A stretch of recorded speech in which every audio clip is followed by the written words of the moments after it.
What would you say if you had to describe your tires? Black, round, and rubbery? You're certainly right, but you're missing some key information printed right on the side of the tire.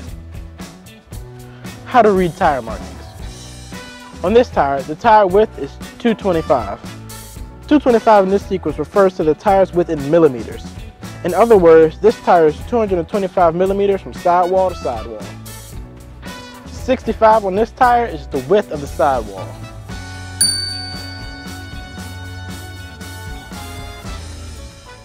The last number in the sequence is 17. 17 is the number of the diameter of the tire that you'll need. This is the number you'll refer to when you need to know your tire size. The 17 indicates the particular tire that would fit a 17-inch diameter rim.